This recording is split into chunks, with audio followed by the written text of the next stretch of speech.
So quick update to bring us up to speed before the meeting and so that I don't wind up talking too much during the meeting. Hopefully you're driving somewhere while you listen to this or doing some gardening. Update on the company. I am full-time as always. We hired Allie full-time.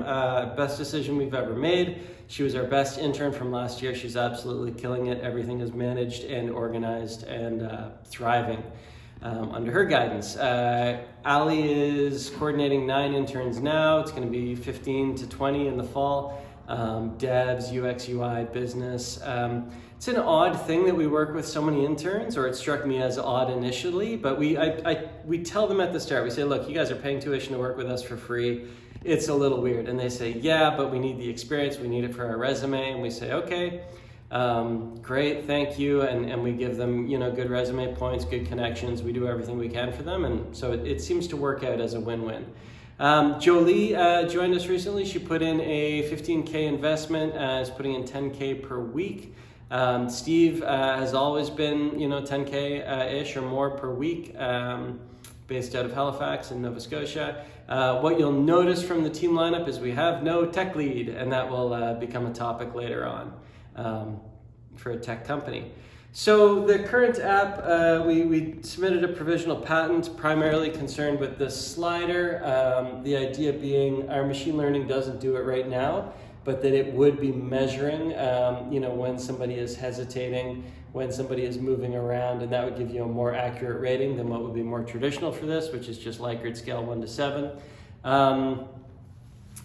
It works in that you can select action plans and follow through on them. At present, the videos won't load and the machine learning is not connected yet. So some frustrations on the tech end, been waiting on Shamir in Halifax for that for a long time. We've assigned him an intern now and are checking in on them regularly just to try to ride him a little bit to get it done. And then I think we'll migrate away from Shamir toward the resources we have here at Cal Poly and possibly a contract company called QB Tech. Let me get to that in a moment. We have completed a draft of what we're calling the admin panel or admin dashboard. And this is where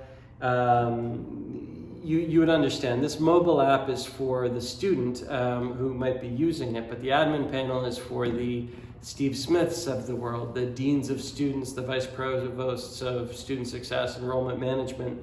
And so they want to see what plans are working for whom. They want to manipulate the questions. They want to add reminders to some of the action plans. They want to auto-program some of the action plans into the students' agendas. For instance, if they're just starting university, they want to make those students get a student card and sign up at the library and visit the rec center, so they can auto-populate those plans into some students' apps if they want to.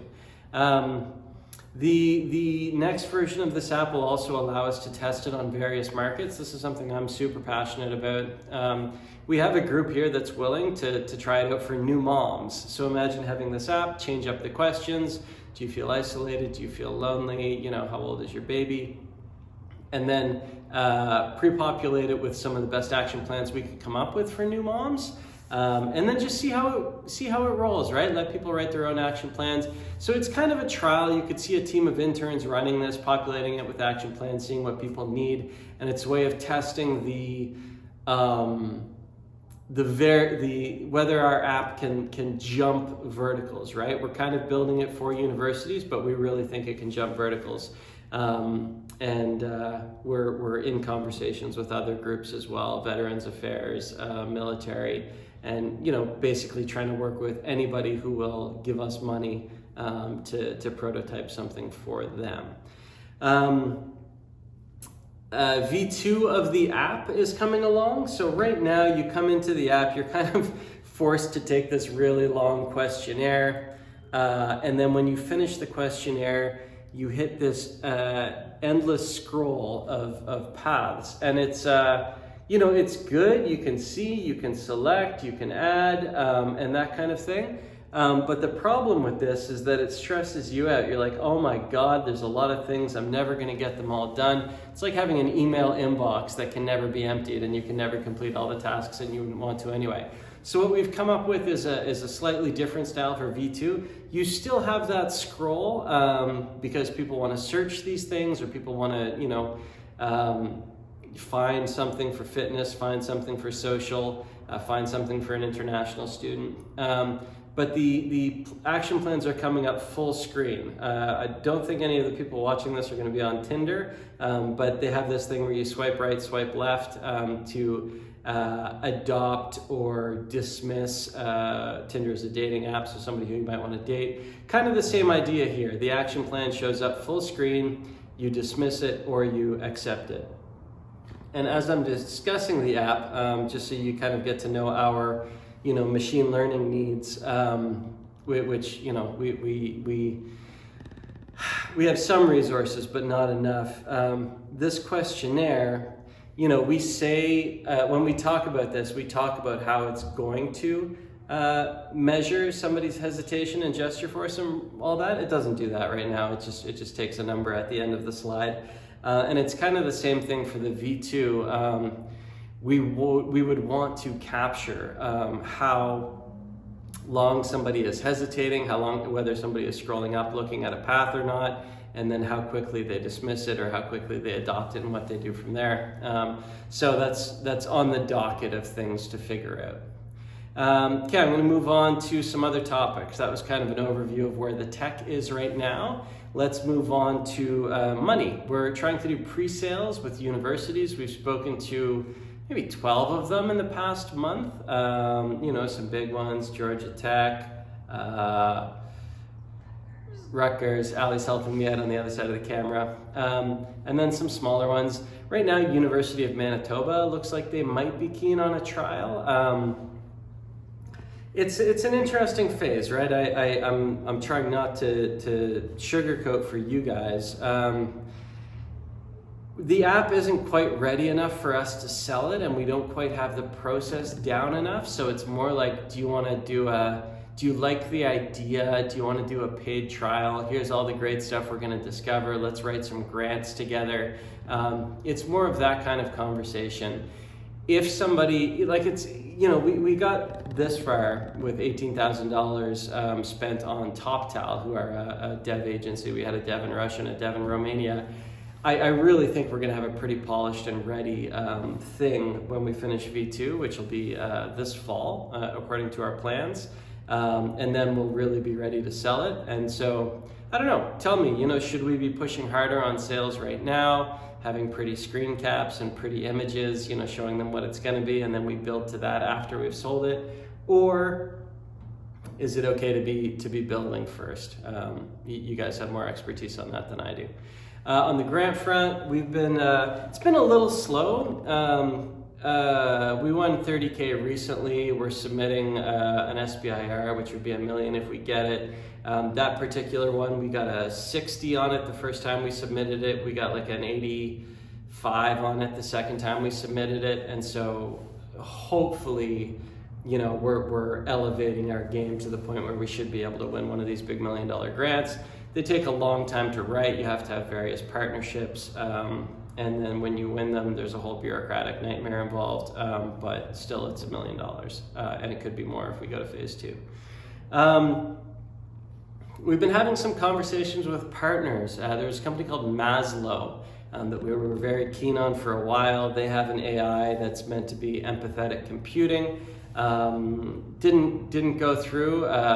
We were going to team up with them and pitch to Scholarly, who have an app that helps people win scholarships. I'm probably still going to try to pitch to Scholarly on my own, because that would be somebody who we could partner with, since they're already in there, working with university students and pre-university students. UMichigan was another one that was kind of on our short list, because they have a good student success research lab. Manitoba, I mentioned, might be keen on a trial, so we're going to push that as hard as we can. And we're talking to the community colleges here, specifically Gayla Jurovich, who's a director of technology and a business school prof. There was a big grant here that we were hoping to get in on. I'm not sure if that's happening or not. I have a call with Gayla in another hour, so maybe there'll be an update there. Investment, we had $75K come in from some of you, and Jolie. I've invested some money myself, probably around 25 or 30K. It's tracked carefully on the books, don't worry. And then we have a new investor. His name's Joel Shaw. He's a young designer who works in San Francisco and had a bit of good work and good fortune in the tech space. He saw our AngelCon pitch and got enthusiastic about the technology, specifically using it for student athletes who are going back to just being normal people and students.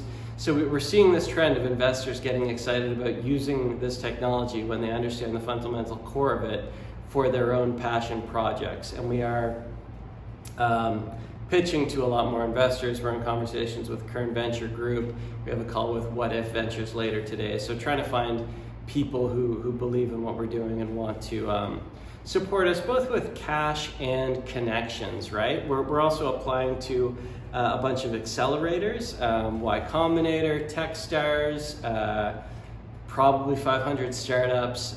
There's one called Creative Destruction Lab. We had interviews this morning.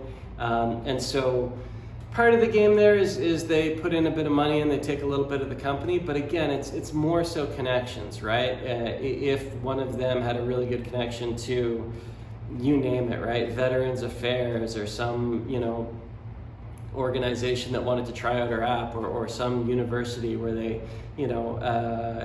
could get us in for a trial or shake the right hands to get people excited about our technology. This is I think what we need is these partnerships, this energy, and then some money to pay some people to go to work on it. Okay, user testing. We're getting ready to test. We've had it in the hands of lots of students, both at St. Mary's University and Cal Poly. Hundreds at this point. People kind of like it, and our V2 is based on the feedback that they gave us. Generally it is positive. People find things that you wouldn't expect. We had one, international student saying, "Oh, I got a plan that said to smile more." And frankly, if it was me and I had found that plan in the app, I probably would have gotten rid of it. But the plan talked about, how university is a social activity. It's not just about being competitive and winning. And, when you make friends, those become your partners and your wife and your business collaborators. And so this plan was very meaningful to this first generation student who just hadn't thought of it in that way. And so we kind of see it starting to do what it's supposed to do, at least enough that we can talk about it a little bit, but we're very eager for the tech to develop so we can take it further. So this fall, we will test our current version at St. Mary's University, the one I was showing you, and then the plan is to roll out V2 with the more sophisticated UI, UX, machine learning tracking for January at St. Mary's University, which is Steve's university in Halifax, Nova Scotia. Hopefully someone else will have bought it and paid for a trial at that point. Could be Manitoba, could be the community colleges in California. So that's what I've got for you. I'm looking at Ali to see if I missed anything. I'm getting a thumbs up. Come prepared to chat about next steps. What are we missing? What would you recommend that we do? I'd say any of these fronts are important. I'm gonna touch back to the tech front because this one is it's a particularly big strategic decision. There's a company called Kiwi Tech, headquartered in San Francisco, and I believe their devs are in Sri Lanka or New Delhi. I can't remember which. Basically, they are a dev outsourcing company, but they get a bit more involved with the companies they work with. They have a large portfolio. And it sounds like about a quarter of the companies they work with, they take some equity. So the way it works with them is they come in at your current valuation. You have to give them 50% cash, but you can also give them 50% equity for them to do the work. And then just makes them a little more invested in what they're doing. The thing I would like about that is having a kind of a lead product manager on the Kiwi Tech side, hopefully based in San Francisco, who's doing the assigning out of the coding to the devs, but also having conversations with us. The issues, we've kind of run into with the current app, the devs with TopTal, we told them what to do and they did it to a T, and they did it quickly and they did it cheaply. But there are some things, like our login screen is not very good. And I kind of thought, like, why don't they, isn't there a standard login screen like that can use Face ID, that can use thumbprint, or, you know, whatever happens to be on the phone? Like, ours looks kind of janky, like, you know, like an undergrad coded it. And it's probably because that was the wireframe we handed them, but I wish that they would do more of like coming back to me and saying, hey man, you know, why don't we just use this? Like, I feel like they were just doing the work, but not thinking very critically about how best and most efficiently to get the most product. And I think that's what you get when you contract devs. So I'm hoping the Kiwi Tech relationship can be a little different, meeting with them, I think at early tomorrow morning. Think about all the strategic partnerships we could pursue and prepare a recommendation for the meeting. That was my next note. So what are you hearing? What are you seeing? What connections do you have? Who would trial this? Who would pay us?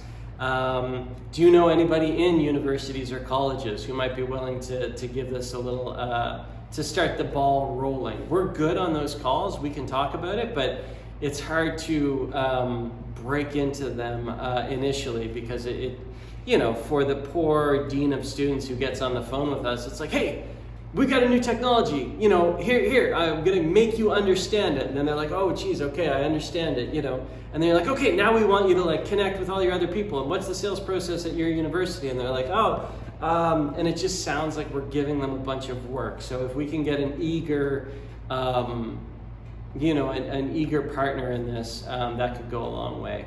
And then if you know potential tech leads, you know, it's kind of a lead programmer, product manager, kind of a person that we need. We're working with 2 comp sci profs at Cal Poly, who are both excellent. BJ Klingenberg and Paul Anderson, both new with us, but working with our devs, doing bug fixes, doing documentation, getting all that cleaned up. But we're still lacking that, you know, that person who really has the overview of the tech, and that's me at the moment, and I'm not great at it.